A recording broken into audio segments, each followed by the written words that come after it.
Step one, wake up early, gonna rise with the sun. Step two, get some good, some food in you. Step three, think real hard about what you wanna be. Step four, everybody just do your thing. Wake up, today's gonna be a good day. Wake up, today's gonna be a good day. Wake up, today's gonna be a good day. Wake up, today's gonna be a good day. Wake up, today's gonna be a good day. Wake up, today's gonna be a good day. Wake up, today's gonna be a good day. Wake up, today's gonna be a good day. Yo, set your affirmations, aspirations. I got shit to do, the aftermath of preparation. Good food, good mood, blood in circulation.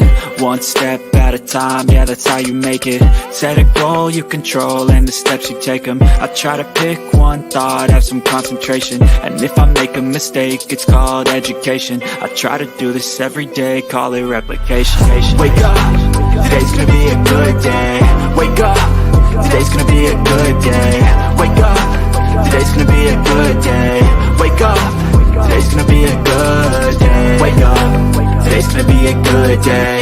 Wake up, today's gonna be a good day. Wake up, today's gonna be a good day. Wake up, today's gonna be a good day. Life ain't easy, yo, I think there's a reason though. Ups and downs, just like every different season, yo. Sometimes I'm high, other times I'm barely breathing, though. I always gotta fight and hide from the demons, yo. Negative thoughts are poison, they rot. Head full of flaws, so here come the clouds. They'll never stop unless I can swap all the bad for the good in my head when I'm lost. Yeah, so I'ma fake it till I make it. Positive thoughts are overtaken, I got patience. One day at a time is how you operate a cadence. A flow, you grow, you show yourself a foundation. Stay away from all the shit that causes temptation. I know that I like to do it cause it's sensation. I live my life in my head like a narration. Don't expect greatness, do my best, man, I'll take it. Wake up, today's gonna be a good day. Wake up, today's gonna be a good day. Wake up, today's gonna be a good day. Wake up, today's gonna be a good day. Wake up, today's gonna be a good day. Wake up, today's gonna be a good day. Wake up, today's gonna be a good day. Wake up, today's gonna be a good day. Wake up early, gonna rise with the sun. Step two, get some good, some food in you. Step three, think real hard about what you wanna be. Step four, everybody just do your thing.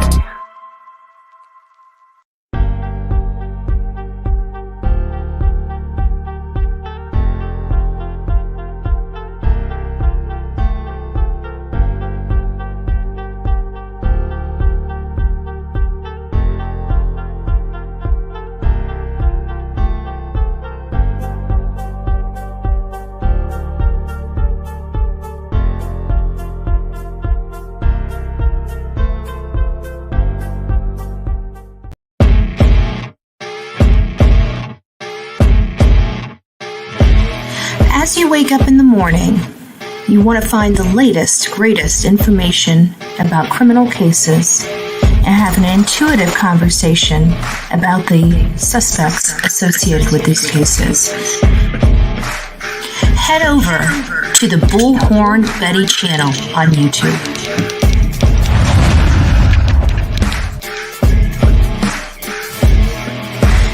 Breaking news right here on the Bullhorn Betty channel. Welcome to the Bullhorn Betty Coffee Club. Enjoy your stay and enjoy your day.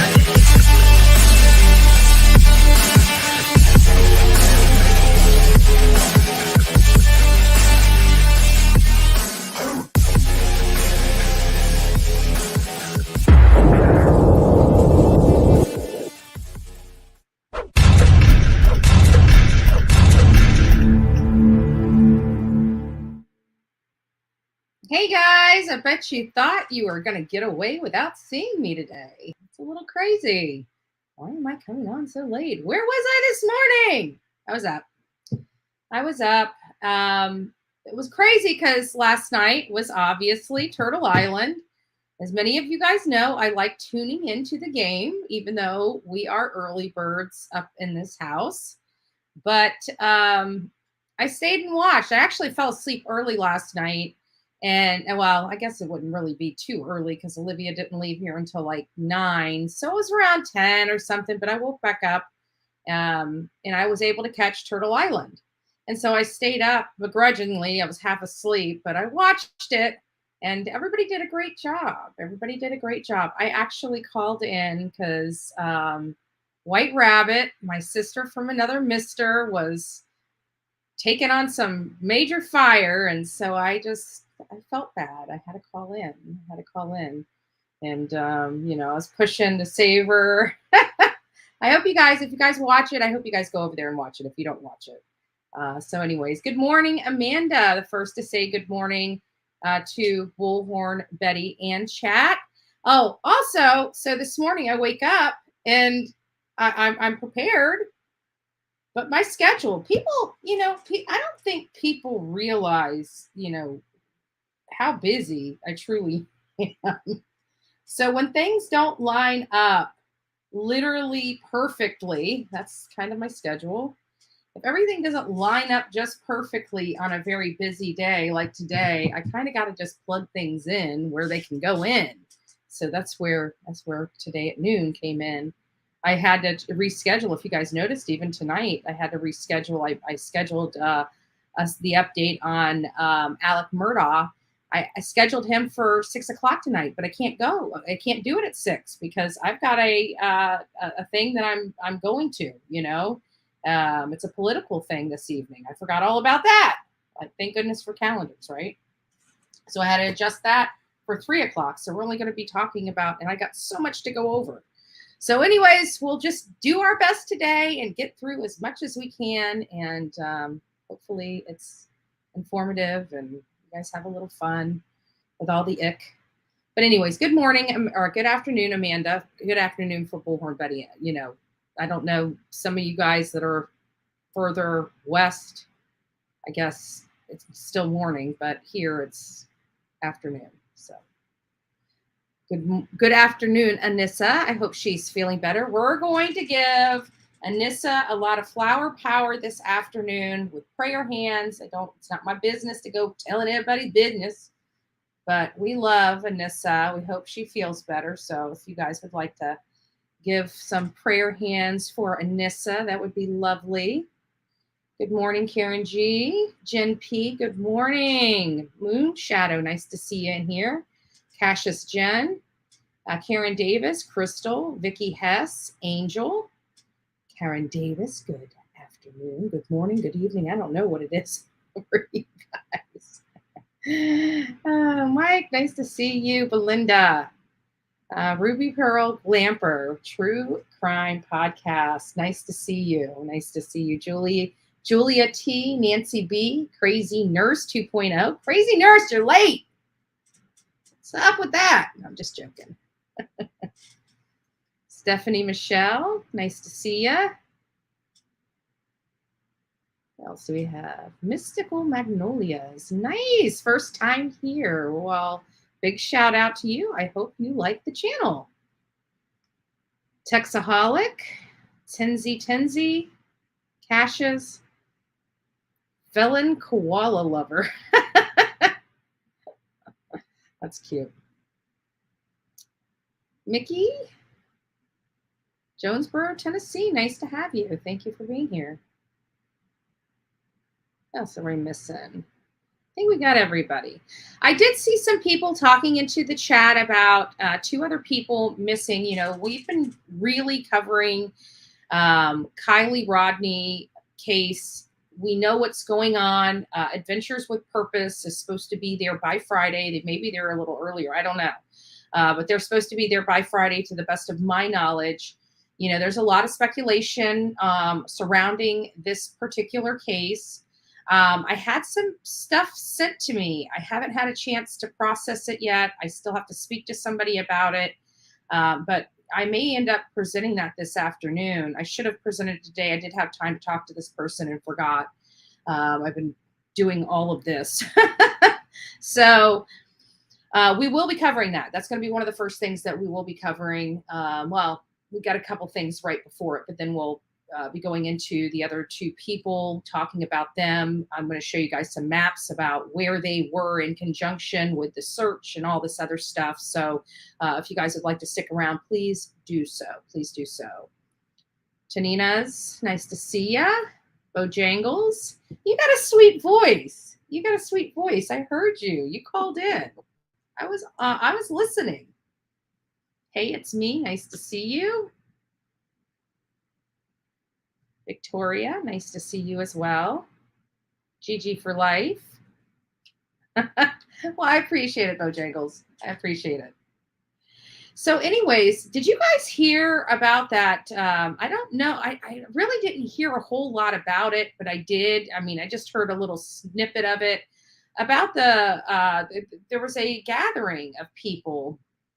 When you have time, look back into Olivia Jane Ward case, 1988, Marshall, Arkansas. I'd like to hear your thoughts on that. Let me put it on my stuff. I probably won't be able to get to it today. Let me just put this in here. Olivia Jane Ward. Okay. All right, I just added it to my research. I won't be able to get to it today, but I will. It's added. I am Team Summer. Blessed Lulu. Nice to see you guys. Nice to see you. Well, Ruby, just to let you know, I just did a search of the name, so it'll tell me all about it. But I did put it, I added it to the research folder, so I'll check it out probably first thing in the morning. Oh, thank you. Yes, and it's not just me. I mean, it's a collaborative effort. There's a lot of people. I have to be honest. There are a lot of people out here in YouTube that really do try their hardest to make a difference, especially in the true crime industry, and doing everything they can to help.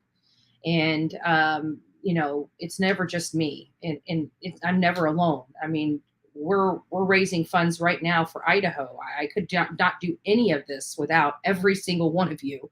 So, it's not just me, it's the whole team. We're a big gang, up in here, because without one thing, something wouldn't be doable. So I can tell you, it's definitely not me. I just am able to be the person that goes out there, the face of the team. That's it. Trust me, the team is more so y'all than me. Believe that. But I do appreciate it. Thank you so much. So anyways, this young guy too, looks a little awkward. He does. He really looks a little awkward, and ran his car into this crowd of people that were there for like almost like a vigil or something like that, for some fire victims. Maybe it was even a fundraiser or something to that effect. I'll be here helping, just resting. Mud, y'all got this. Yeah. Aw, and this, we love you. I hope you feel better, honey. But we know you're always listening. You're always listening and watching. Nothing's going to keep you from that. So, but anyways, he was, I still can't determine. I mean, he actually came out and admitted to this, but this is the kicker. It wasn't just that. Like, then he leaves from ramming these people that left like one person dead and 17 people injured, and goes home and beats his mother to a pulp, so much so that she succumbed to her injuries before troopers got there. Crazy. I mean, just weird, off the rockers like this. And you notice that it just seems to me here lately, we've got a lot of angry young folks. Because here lately, it's been the 18 to 25, 30, 30 early, that age group that is they just seem so angry. Is it me?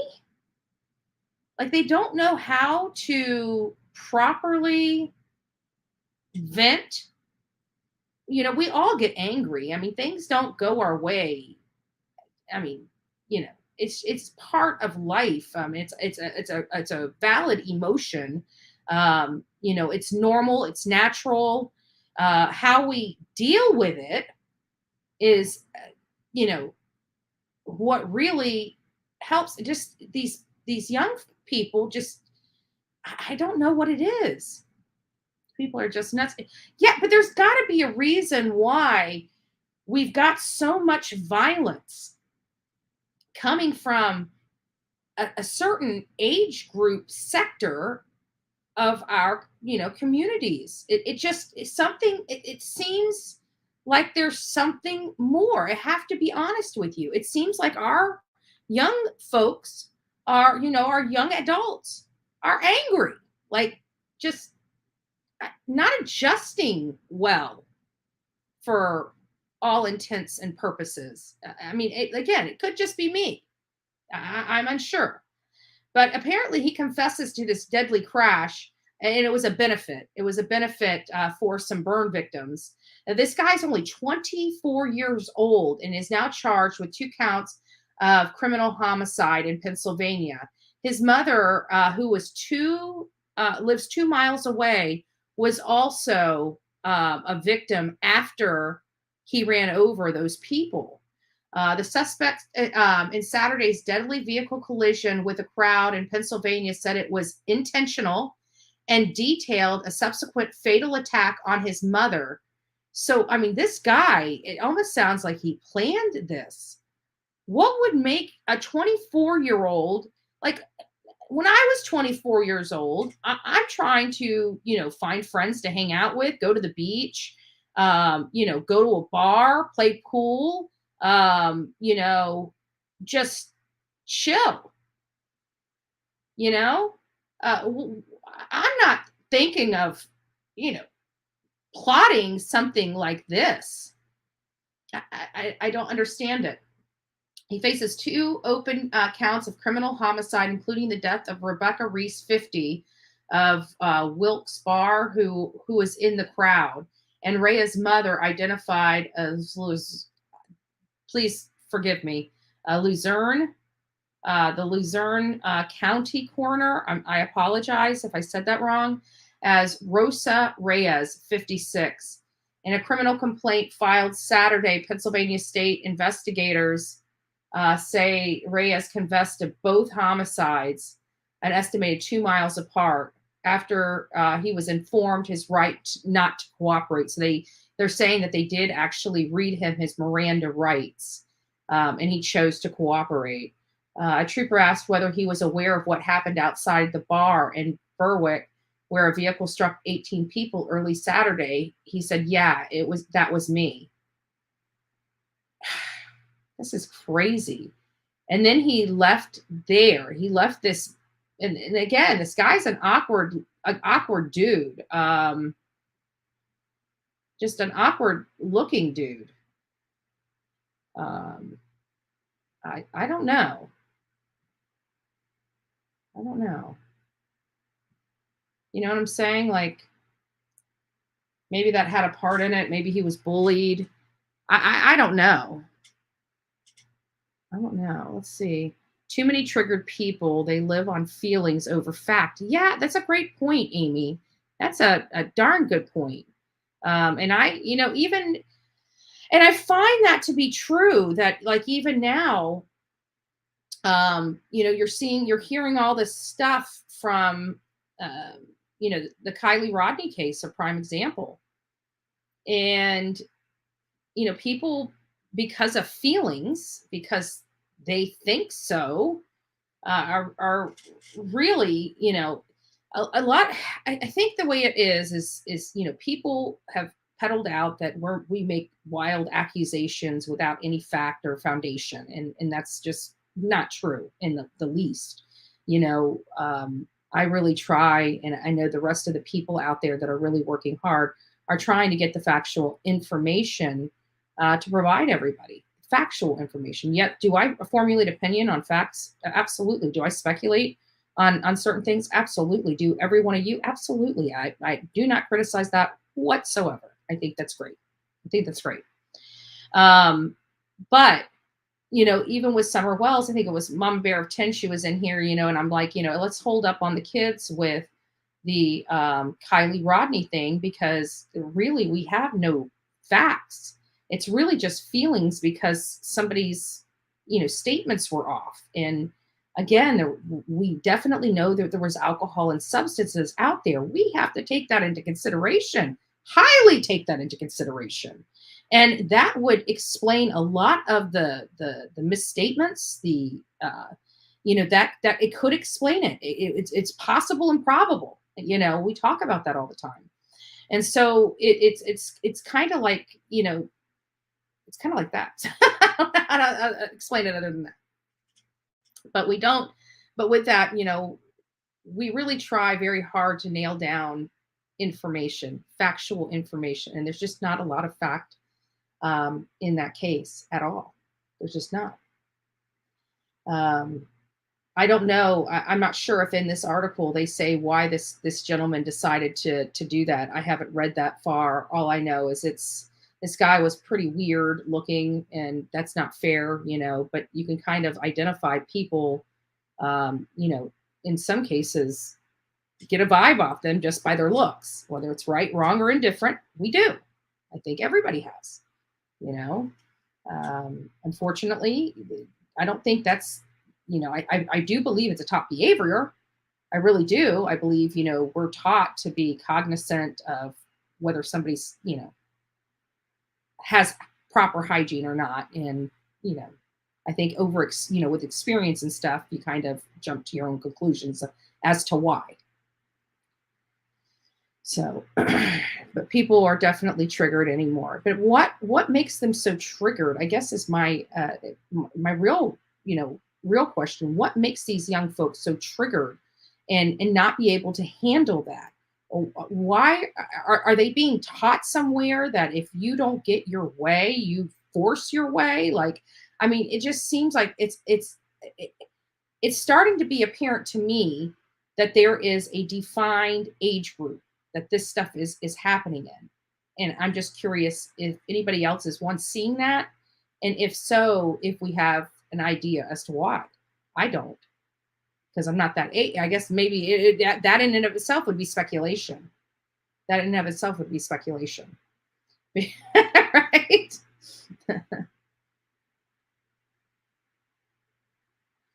It's insane. I don't know what it's just. Are you?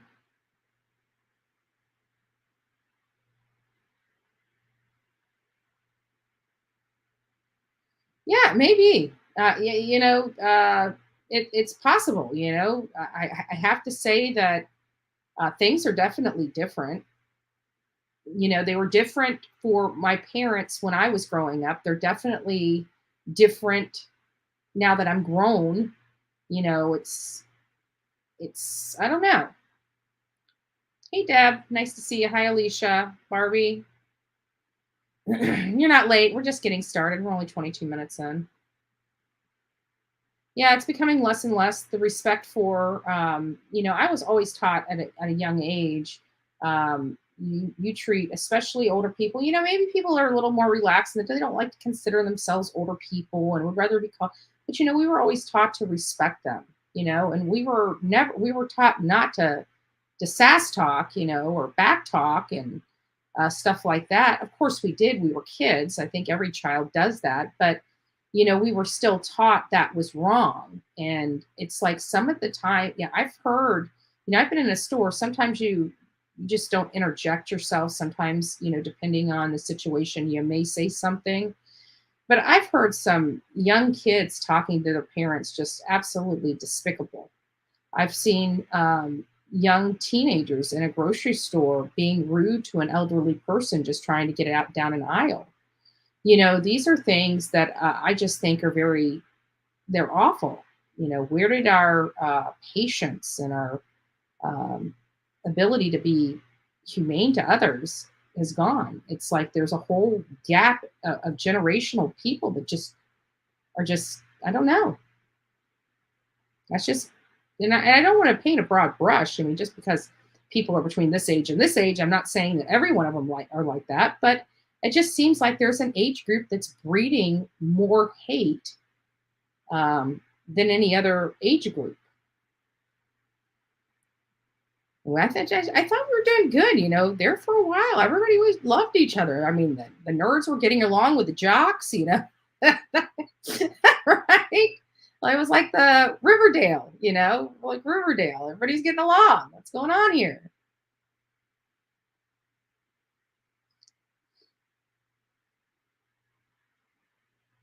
Yeah, I got everybody. Andrea, the past couple of years has kind of been a free for all, especially here in California, Northern California, people getting away with all kinds of horrible things. Yeah. And I forget about that. I keep forgetting about that. There's been this, yeah. So very disrespectful nowadays. Yeah. I mean, and don't get me wrong. I mean, somebody can, say something to me that just, just makes me kind of snotty. You know what I'm saying? I get that. But the couple cases that I was just referencing, it didn't appear that the people had done anything, it was just be rude. I don't get it. I don't get it. So anyways, moving on, I have been, following a lot of different cases, some that I get entrenched in and more involved in, like Gabby Petito, Kylen Schulte, Crystal Turner, Summer Wells.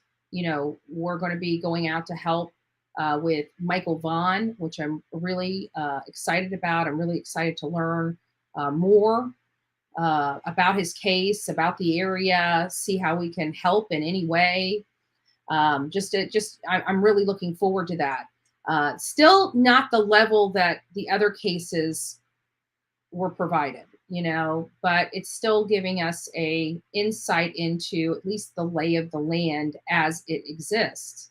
And, it's hard on Google Maps and Google Earth to see any kind of dirt trails or anything like that. I mean, this child, according to the law enforcement out there, it could very well have been abducted. And if that is the case, if he didn't just wander off and, something happened, then how would that have happened? I'm really excited to learn a lot more about that case. But that's just one. But another one that we've kind of scratched on the surface and have covered because our audience has been interested in, updated information is the Harmony Montgomery case and the Cody Bigsby case. I have to be honest with you.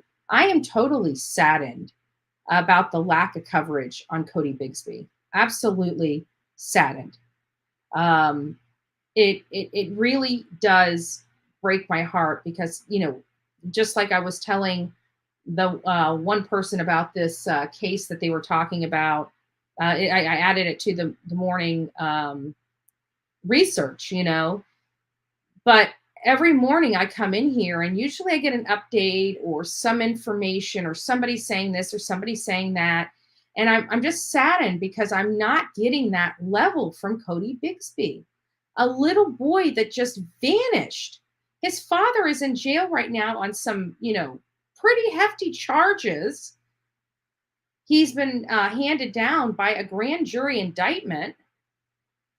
And we hear the family come out complaining, his side of the family coming out complaining, offering a $25,000 reward, them complaining about how Corey needs to come out of jail so they can help look for his son. And then you hear nothing from the family, as if, okay, that didn't work.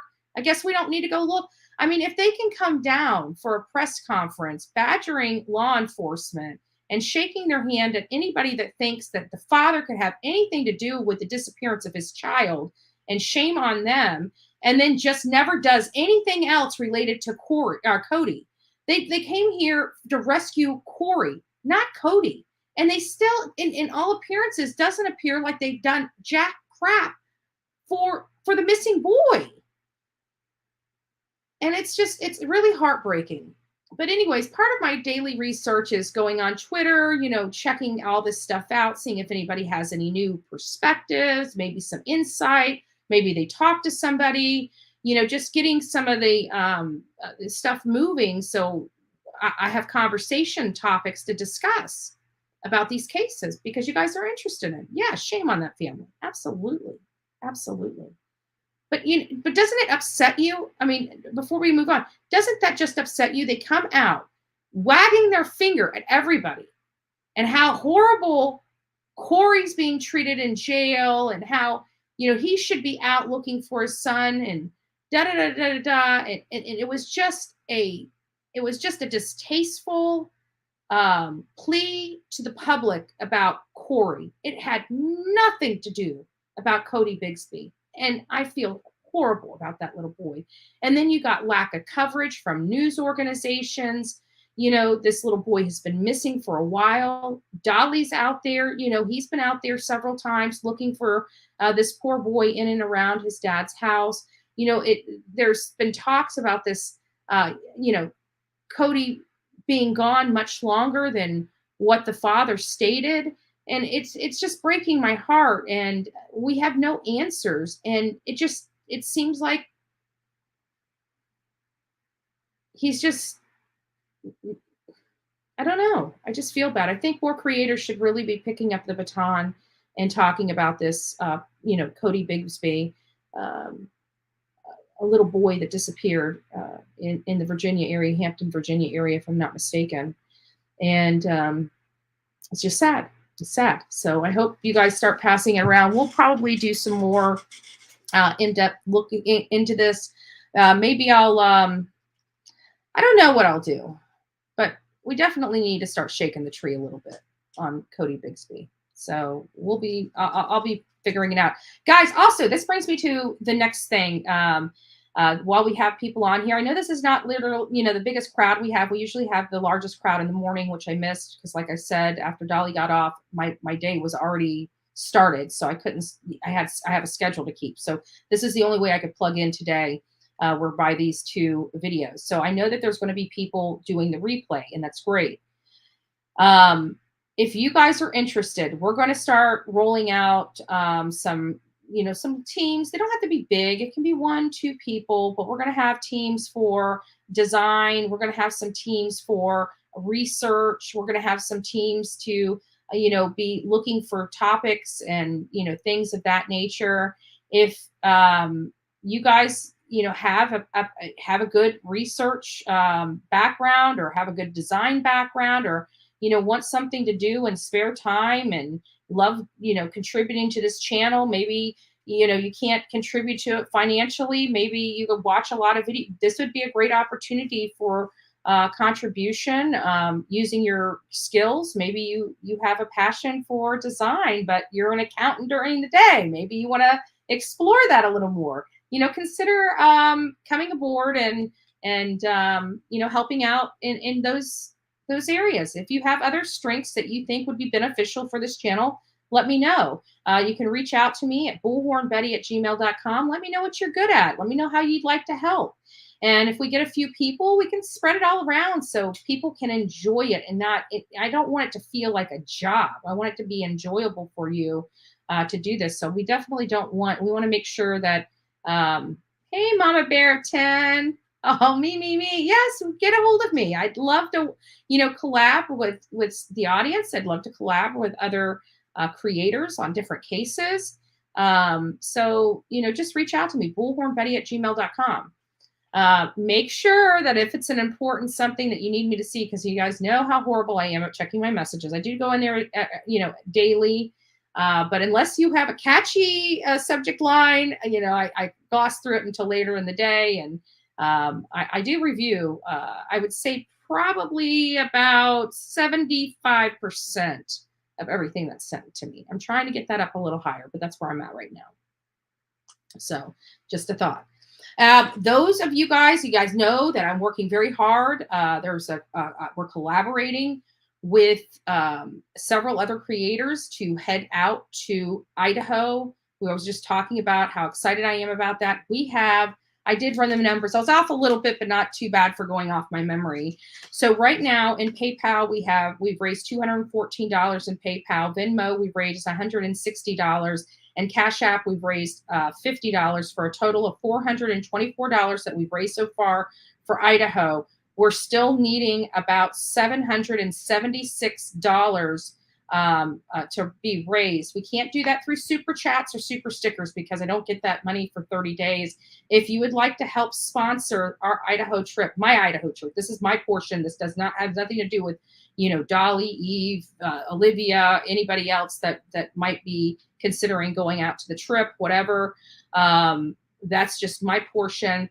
But if we can get somewhere like raise about another $500, I will be okay to cover the rest, including the room and board. So we just need to raise probably, I would say, about 500 more. I'd like to raise the full 776, but and many of the people that have been raising this $424, outside of a couple, all of these have been raised by $10, $25 and less donations. So you guys are really rocking. But I haven't talked about this trip in a couple days because things have been going on with Kylen Rodney case, but the funds are still needed. I'm going to be booking the plane. Once I know that I've got the vehicle secure and the plane secure, I'm going to book both of those, and you guys will, I'll get those receipts showed, but our crew's never really into all that crap anyways, you guys see the work done. So at the end of the day, oh, by the way, we're going to be covering some other stuff, but I wanted a big shout out. Many of you guys know I'm covering the Paola Miranda Rosa case. She's a gal that disappeared from Waukegan Springs out in Osceola County here in Florida. I had her cousin on last night. If you didn't have an opportunity to listen to that, please go back and watch that. Today's her birthday. Cecilia's birthday is today. She's still missing her cousin. I know that this is not going to be the happiest birthday that she'll ever have, but we still want to wish her a beautiful, amazing birthday. I really hope Cecilia takes the time off and recharges her batteries today. I know she has just been working her tail end off, and we just want a big birthday shout out from the Bullhorn Betty channel to Cecilia, Paola's cousin that was on here last night. So happy birthday, Cecilia.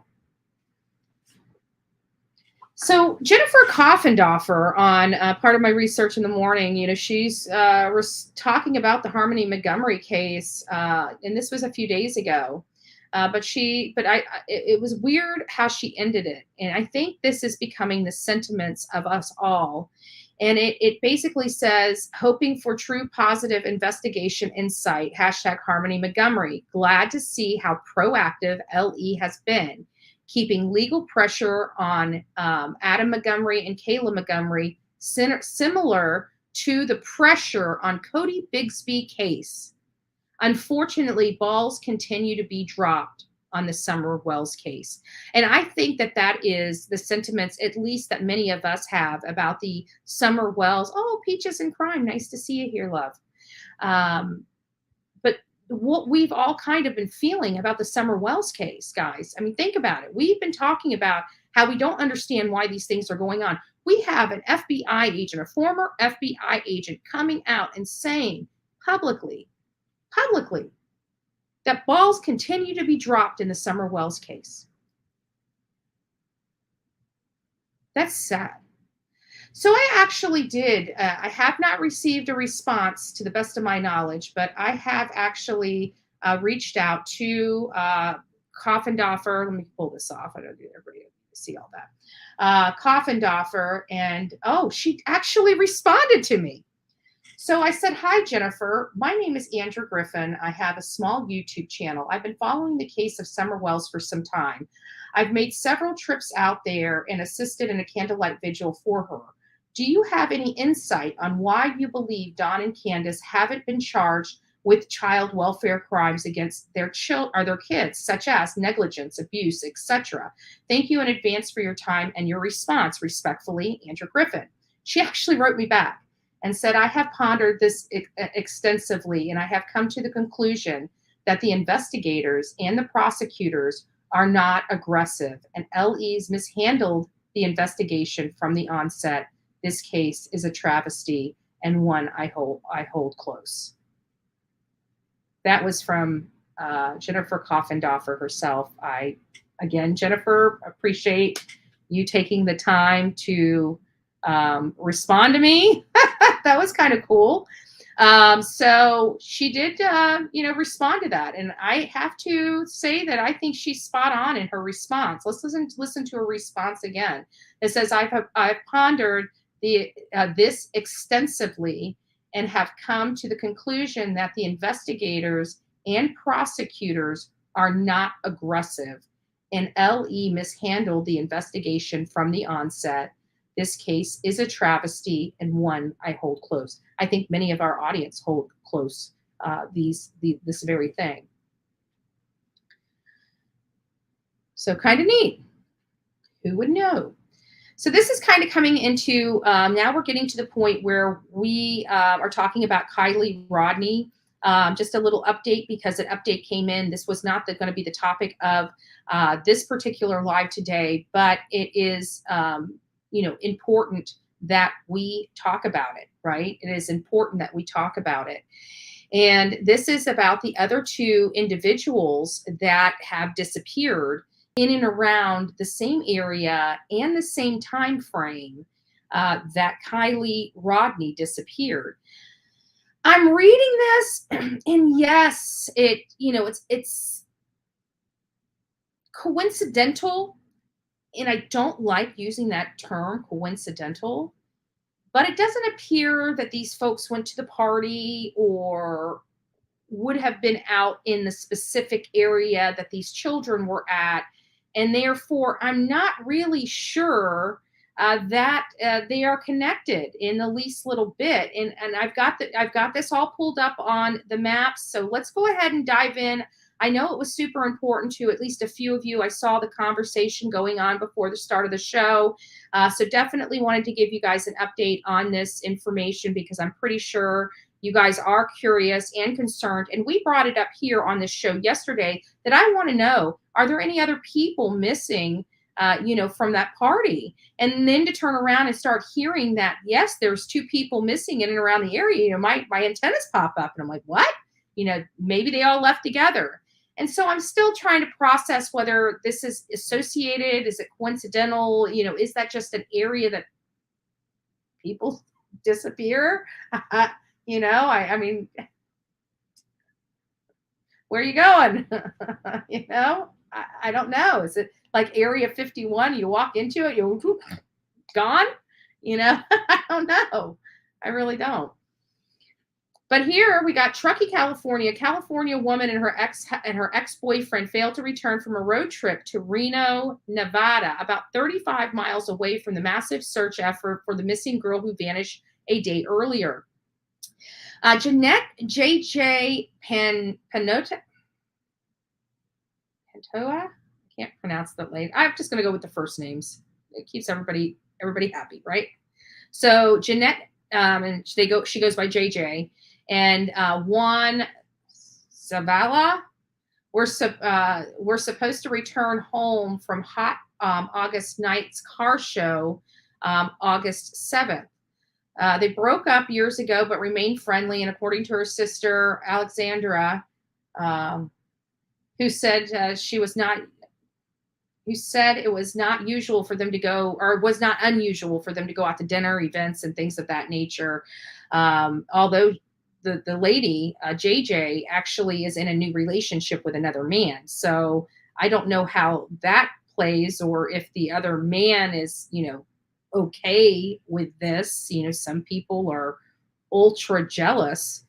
They definitely don't want their significant other hanging out with their ex, especially going on trips and, stuff like that. So I don't know if this might be the entanglement, but definitely something a little off with this story.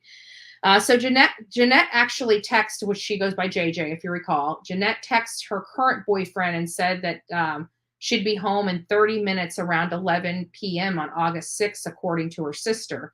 So it appears that they were heading home from this car show, and she would be home by 11 o'clock. Question is, did she ever show up at home? Agree summer case was mishandled by LE. Why wasn't that property declared a crime scene within 24 hours? The wells sent to a motel and a search warrant obtained. Absolutely. And absolutely, there's no excuse. I'm sorry. There's no excuse for this. And the bottom line is the sentiments are, at least for Bullhorn Betty, is everybody that came in contact with that poor little girl failed her, and failed her miserably. And had just one person, just one, out of all those people that saw the environment that those kids were living, just one person stepped up to the plate and said, this is unacceptable. Just one. She might still be here. Just one. Law enforcement had been out there many times. They knew what was going on at the house. They did nothing. No referrals to CPS, nothing. This child was failed. All those children were failed. All the children that come in contact with those children have been failed. They've been failed. Summer, unfortunately, was failed the most. And here we are over 14 months later, and we got ourselves a freaking mess of a case. No Summer, no charges, nothing for all the atrocities, having nothing to do with the disappearance of Summer Wells. Not one charge to anybody. Not one. 14 months after the fact.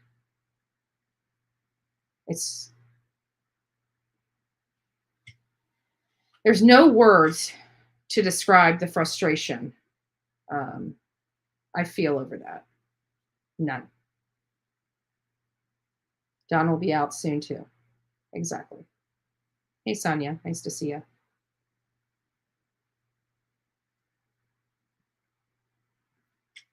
So here's the couple that just vanished in and around where Kylie Rodney disappeared. But again, I'm not sure if I really think that this is connected or anything like that. I really don't. I don't. So, but I went ahead and mapped it anyway, so we can get a good idea of, you know, what we're looking at here. So we've got the Prosser Family Campground. Let me see if I can make this a little bigger. So we got the Prosser Family Campground over here, and her home is marked here. So we did determine that they would have had to go out here to this road here, or excuse me, out this road here and go here, and they had to drive this way. So she'd have to get on I-80 to make it home. But, you know, there's a couple variations here. One of the variations is, did somebody drive her home or drive them back to her house and maybe got in a wreck on the way to that location?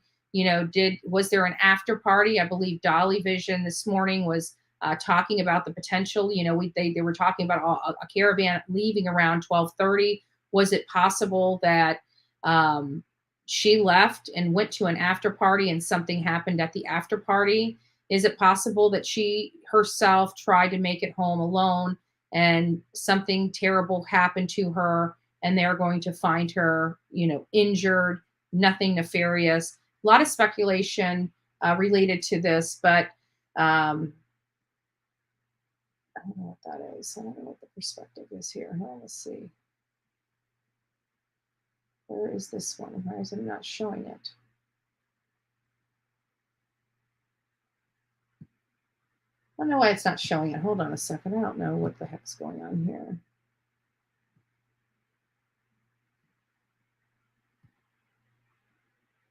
There it is. So there's the missing. Okay, so here we go. Let me back this up just a little bit. I didn't see that. So the couple was over here just right across the state line in Nevada. And there's Reno right there where the two missing went. So if we push on that, I wonder if that's not showing it. So there it is. There's the two missing people there. The last time I believe anybody heard from her was through a text 30 minutes. So I'd say about 10:30 on August 6th, saying she would be home around 11. The vehicle reported missing is a blue 2002 Ford Explorer SUV with, most likely, they didn't say the state because they're talking about Reno, Nevada, and California, but they said the license plate number is 4SNS072. I believe that license plate is a California license plate, but I read through the article several times. It doesn't say whether it's a Nevada plate or a California plate. So I really just don't know that's going off. And the last time their vehicle, the phones pinged, was way over here in Penn Valley. Way over here in Penn Valley. So they were leaving Nevada, Reno, Nevada. They were in Penn Valley, which was still a long stretch away from this area where the girl disappeared. Now, I don't know what happened to them. I am going to research into that a little bit more, but this is just breaking. So I don't really have a whole lot of information at my disposal at this moment, other than, key places that they were, which I've mapped here. And the fact that I really don't think that this is associated with one another. I really, truly don't. Could it be? It very well could be. It very well could be.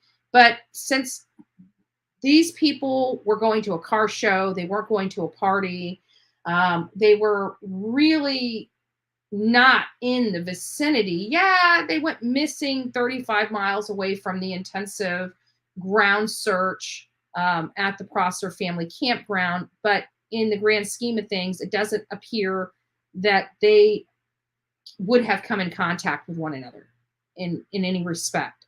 Again, I could be very wrong. This is just my opinion. And look at the Loyal Order. There's a secret society dedicated to gathering the children of what they deemed unfit parents. Interesting. I'll write that down and I'll check it out.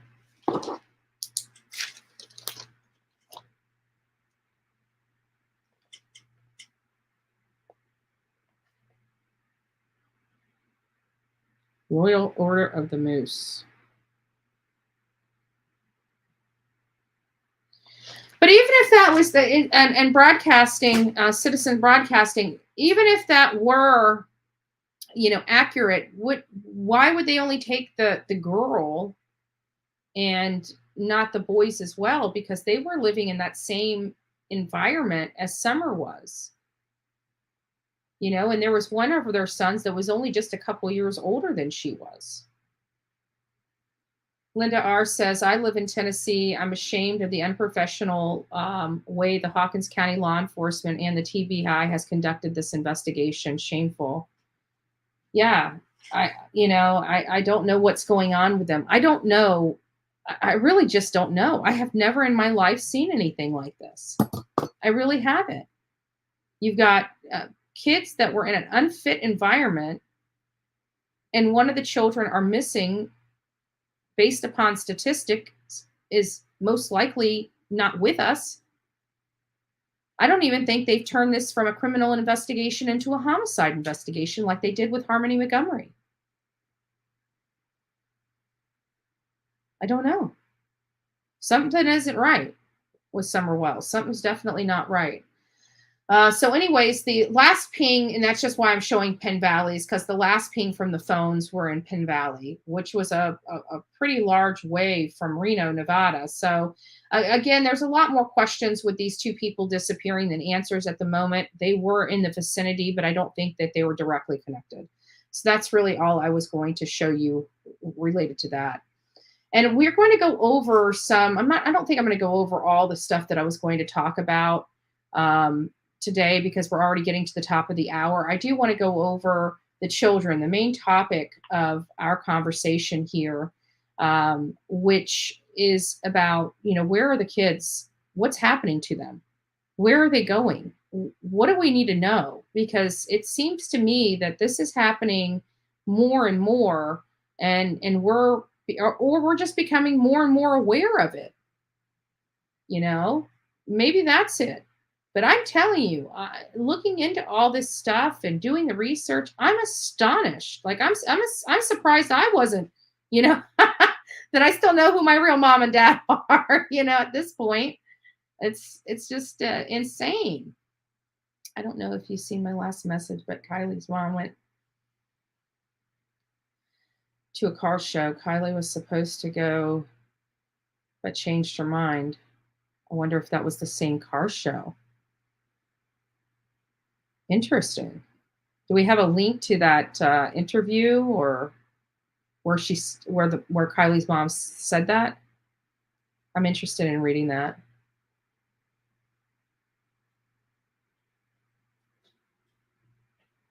Yeah. And when you're missing a child, why do you need law enforcement to ask you for stuff? Like if they ask you for your electronics and you turn over one phone, why don't you turn over the second phone? They don't say, hey, can I have your cell phone? They typically say, what electronics do you have in your house? What electronics do you own? You know, do you have more than one? I mean, these are professional people. They ask these questions over and over again. I'm pretty sure that they have a standard line of questioning that they go in and ask everybody. And I can't imagine that they would have just said, hey, can I see your cell phone? They would be asking, how many electronics do you have in your home? Because they're going to want to look at the electronics to see if somebody was trying to reach out to your children, for example.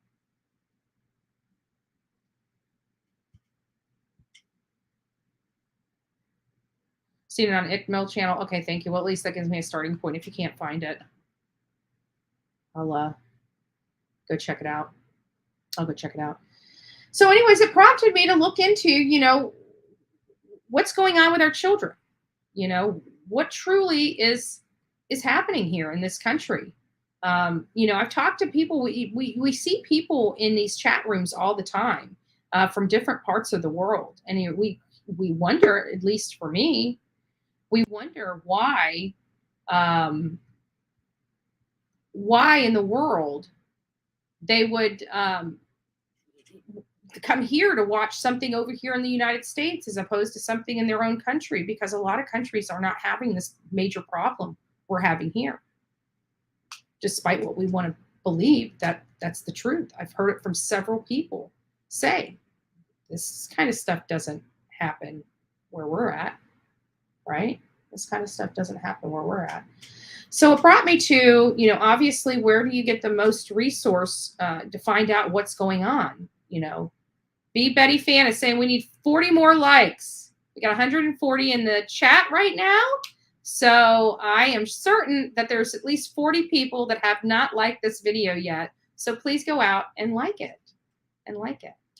We got some, if you guys didn't notice, go to the community tab. We have some merchandise, new merchandise that came out. I know there's been some special requests on merchandise. I'm working on it, but I haven't gotten there yet. I'm still designing. So there's still some other stuff that will be coming out shortly. I have to be honest with you. I didn't think you guys liked seeing my mug that much. But the new line has been, you know, pretty darn successful. So thank you all for that. A lot of people will be wearing my face on there. You guys are cute. I have to be honest. You guys are cute. So don't forget, if you love the Bullhorn Betty channel, get over to our Teespring account. And as a matter of fact, I wonder if I can, am I allowed to do that now? I think I can. Huh. Let's see something here. I have to do a couple things, but I think I can.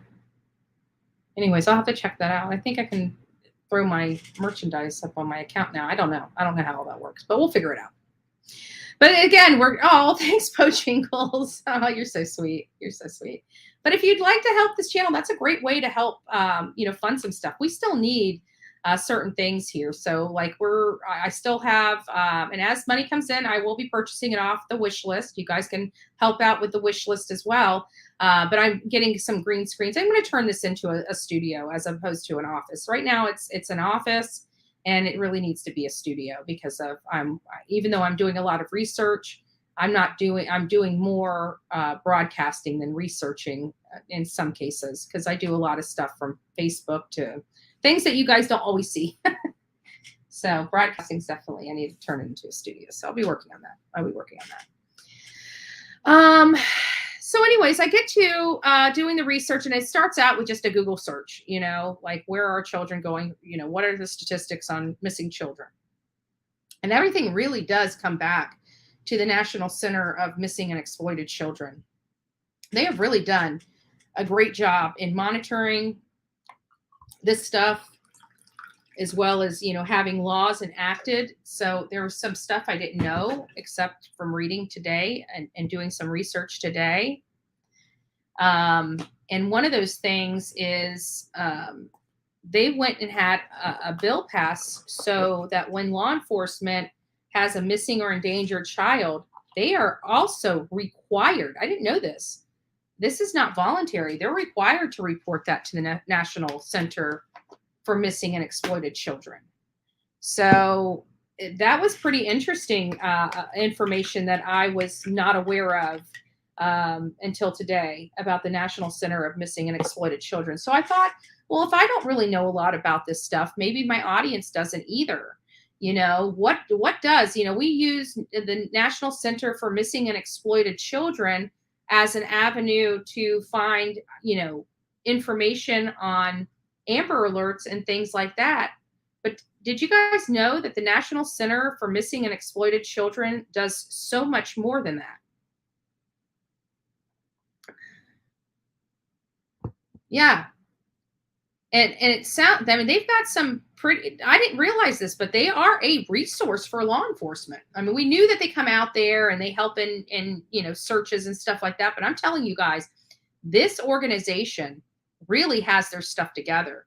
They started building this organization at something like 37 years ago. Their number is 1-800-THE-LOST. If you ever have any missing person, need some resources, I would definitely recommend you calling them. After you call law enforcement, call the National Center for Missing and Exploited Children. They really do well with stuff, but I didn't realize this, but the call center received almost 100,000 calls. Almost 100,000 calls in 2021.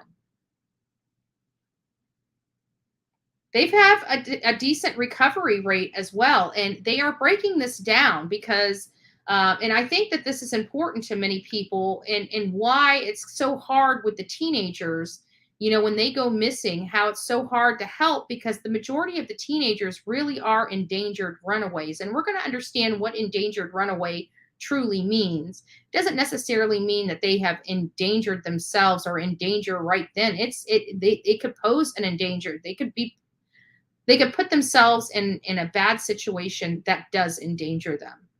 And believe it or not, the National Center of Missing and Exploited Children, they are well aware of that, and they have programs and stuff like that.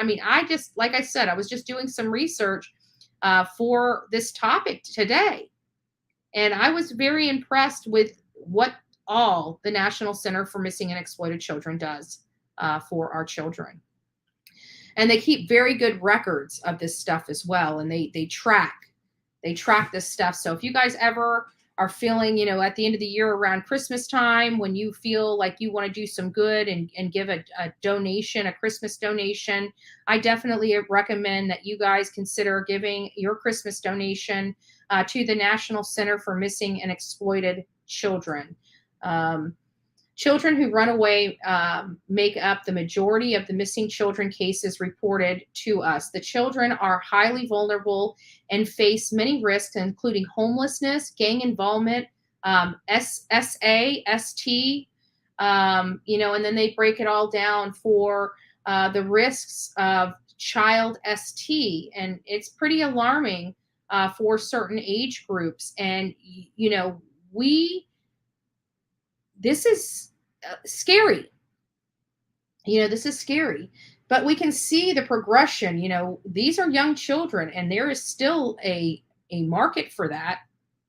I guess it sounds sick coming out of my mouth. To me, this is sick stuff. But apparently, there is data for less than 1 to 2 on here. ST. 1 to 2 year old children. That. And then as they get older, 15 to 17 are the most at risk for ST. Followed by 12. So it's that 12 to 17 mark that are most appealing. And then it drops off. It's fairly low. I mean, for the grand scheme of how many children we have, it's still very low, thank God. But still, if it's more than 0, it's entirely too much. We can agree to that. But it's and it just breaks it down. So now we're kind of seeing, at least for this ST, it doesn't mean that is it. There's sick puppies out there, but at least it identifies our most at-risk age groups, which are 12 to 17, that 5-year group, and it looks like it's across all ethnicities as well, all ethnicities, and it doesn't really say the sex of the child either, so I can't tell if it's predominantly male, boys, girls, 50-50. I can't. It just breaks it down by age and race. It doesn't really give you male or female. So missing children by state. Now, granted, guys, this, and I want to be very clear, is just the children. We have missing adults as well. Silver alerts, purple alerts, orange alert, red alerts, white alerts, whatever alerts, in addition. This is just children. This is just children. And we had 2,100 cases in Florida. And that's based upon 2021. So this is the most recent data.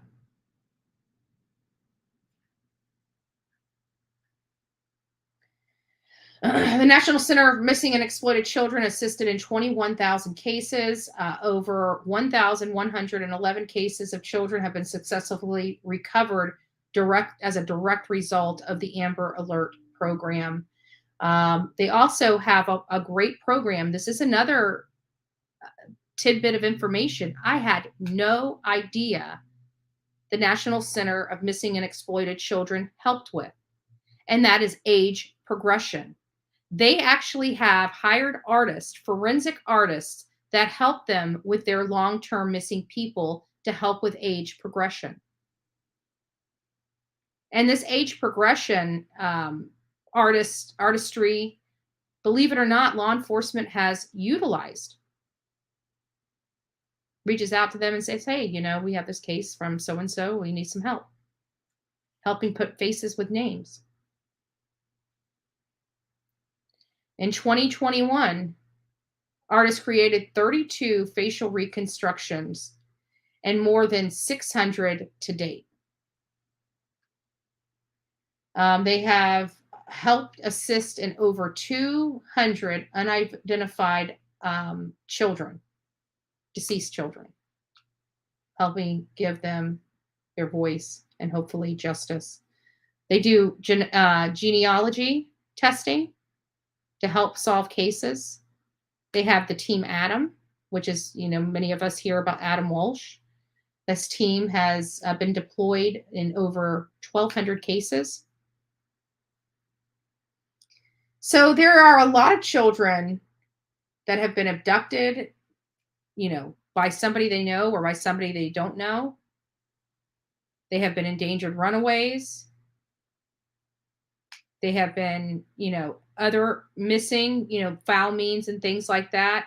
They really do, but the numbers are still very, very alarming. We still have, I think it's something like 4,000 children every year that are not identified. And furthermore, I did not know that even the National Center for Missing and Exploited Children actually think that there are more missing children than they'll ever know, because these children aren't even being reported missing. Sad stuff.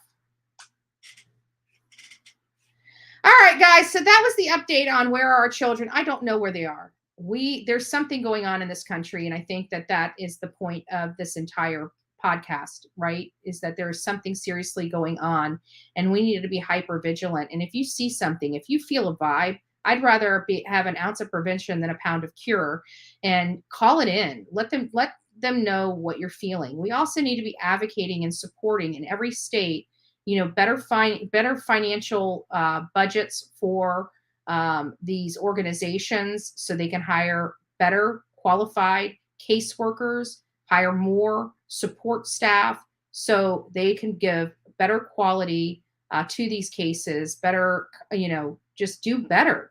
They're overworked and underpaid. It's not always their fault. But we need to do something across this country to help. One of the cases that we're following, many of you guys know that there is going to be I don't know if I really want to say protest. It's going to be an assembly, a car caravan in support of Paul and Miranda's family. And so I was just going through some stuff on here. I was just going through some stuff on the file, to look up some things. And I ended up going back to the beginning. I'm like, what did we do? What did we do back in the day? You know what I'm saying? So I started looking for some stuff to talk about, and I came across my blisters on my feet, and I'm like, let's see what kind of progression we had.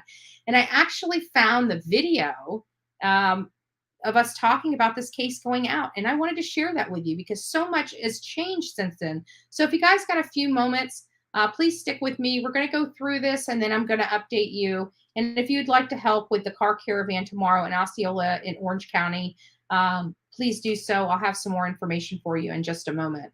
So here is a little message from our beloved JLR.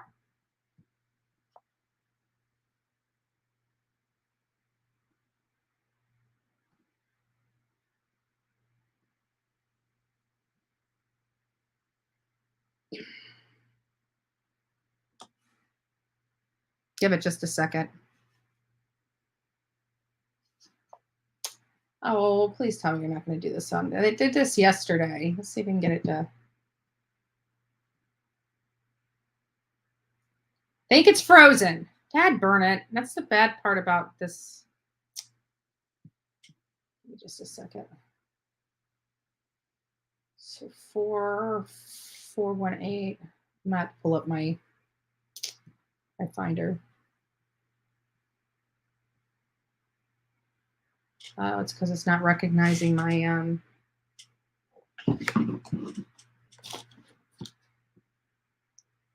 Guys, give me just a second. I'm having technical difficulties. Now my other screen just went out. There we go.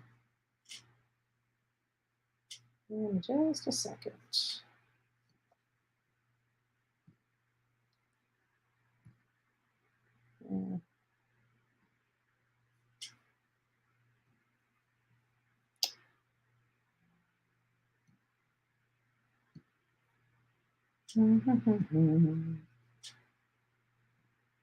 Nothing is working right now. I hate when this happens. All right, let me see if I can find that video one more time. There it is. Give me just a second.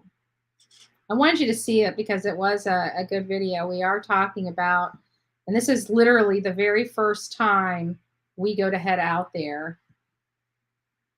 The very first video ever created on this case.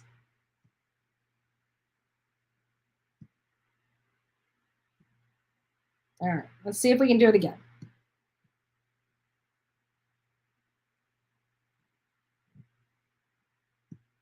It's just not working. I watched it this morning to make sure I was going to play it. I don't know what's going on with it. Try it one more time.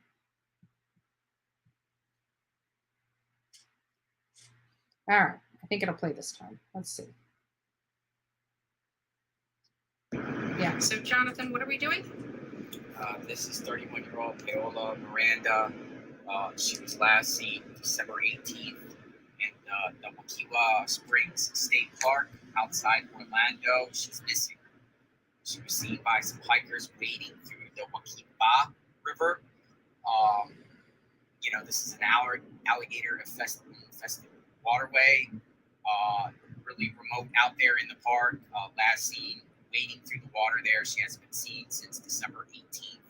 Our family's worried sick. We are on our way out there to search for her, find any signs of her, look in the otter camp area. I've been communicating with her sister and Aunt Andrea Miranda, who told me the exact coordinates where she was, last seen. So we're going there.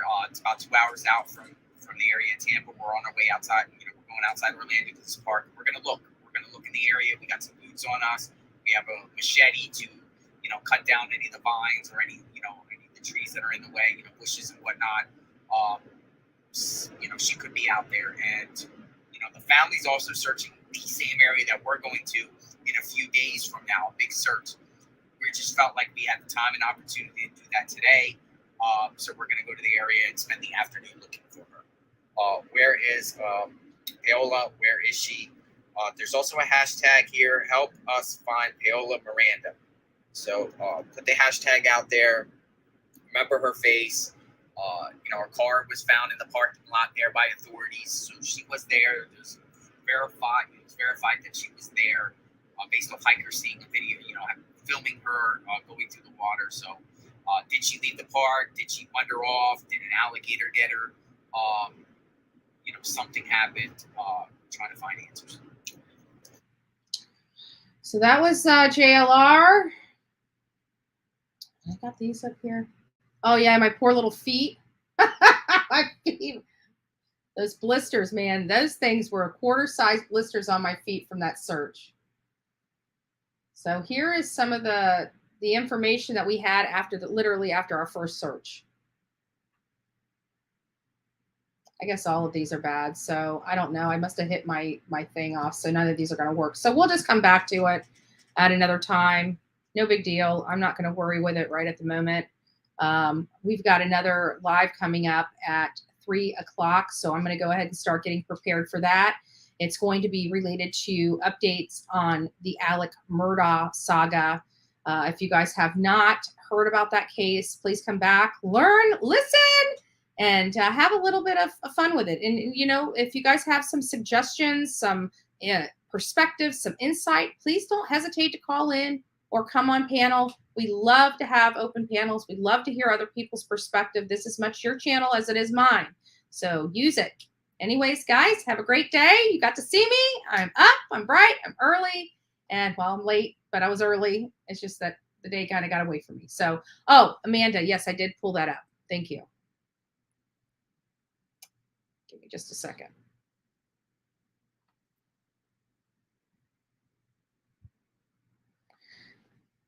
So this is the email. Kylie Rodney's mother reveals she almost didn't go to the camp party. She was as she begs teens to come forward.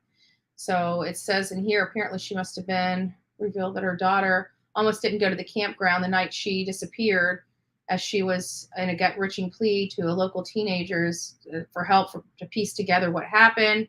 Lindsay says on Thursday, as it entered the 5th day, let me just read this real quick.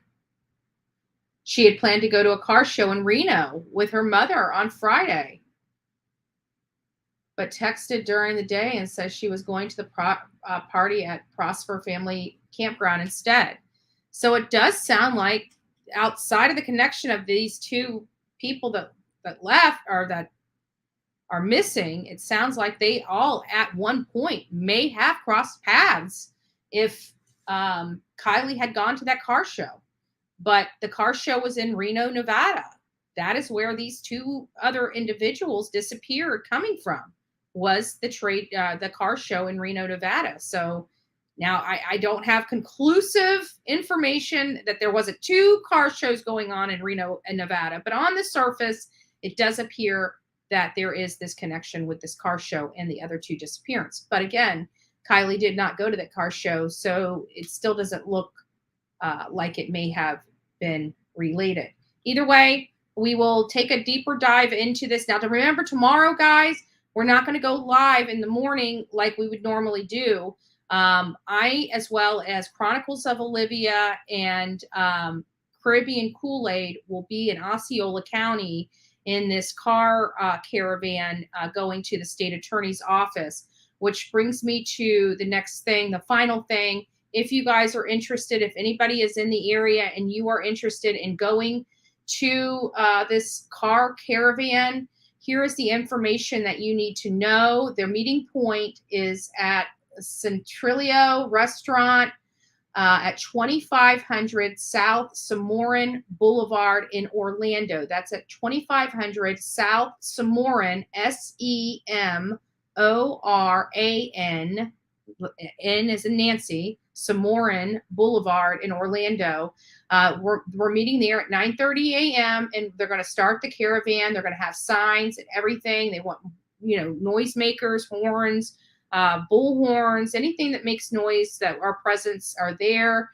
We want signs on the car with either removable paint or signs made that state, "Where is Paola? Sheriff, your indifference hurts." Without detectives to do their job, community safety and security are in danger. Today, it was Paola. Tomorrow, it could be your daughter. Help us find her. Those are the kinds of signs that we want made for this particular event. Again, if you guys are in the area, please consider coming out. We are going to try to hit 3 different offices. One is the Orange County State Attorney's Office, the Osceola Sheriff's Office, and the Orange County Sheriff's Office. So please be there, 2500 South Samora Boulevard in Orlando tomorrow, 9:30 a.m. You will have an opportunity to, come out there, support this woman, support her family, see me, see Chronicles of Olivia, see Caribbean Kool-Aid. Unfortunately, Jonathan will not be in attendance. He wanted to be there. He is unable to attend due to other traveling conflicts he has for Thursday. So with that being said, guys, have a great day. I'll be back here at 3 o'clock to talk about Alex Murdaugh. If you'd like it, don't forget to like, share, and subscribe this. But please, if at minimum, give me a thumbs up. It helps push these videos. It helps push this channel. It helps this channel grow. You guys are part of this channel. We want everybody to be successful and have a great time on here, as well as learn information about these cases. I know some of these cases are gut-wrenching. We have a lot of emotions that go into them because we're tired of covering them. I get it. So, but the world turns, and we're going to still keep covering true crime. We cover all different types of true crime. We're not just one or the other. We cover a lot of stuff. We cover shootings. We cover, just missing people, murders. We might be rolling out, I'm working with Olivia now about possibly rolling out a serial killer series on here. So we are going to be, just building this channel. So if that's something that you're interested in, something you would like to support, please do so. In addition to that, our team goes out and really tries to help find these kids. We don't just sit behind the screen here and talk about these cases. We go out there. We try to find answers. We, try to lend our hands any way we can. We clear areas. We've been known to go out into areas and clear whole sections of areas, i.e. the blisters on the bottoms of my feet. So if that's something that you would like to support, please consider joining as a member. Support us by super chats and super stickers. And right now, the best way you could support me is to help me get out to Idaho so I can cover the Michael Vaughn case. And it's not just about the Michael Vaughn case. Olivia and I have been discussing possibly going over to California to get our eyes on the Kylie Rodney case as well. And that's not set in stone yet. Depending on how our fundraiser are, we might be able to get to both of them. We're going to be close enough. It's going to be a small differentiation in budget to get over to California and cover that case as well. So please consider, again, $10, $5, $25, whatever you'd like to contribute. That really goes a long way to help us. And there's the information. Venmo, Cashapp, or PayPal is the best way to support our trips. Thank you so much. God bless each and every one of you. And don't forget to be fearless.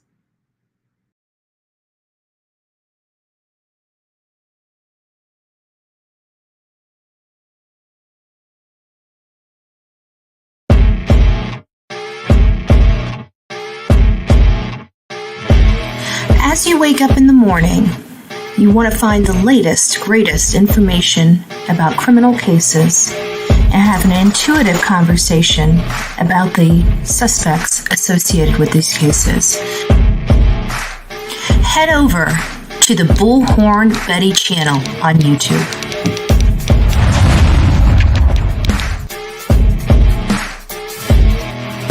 Get get breaking news right here on the Bullhorn Betty channel. Welcome to the Bullhorn Betty Coffee Club. Enjoy your stay and enjoy your day.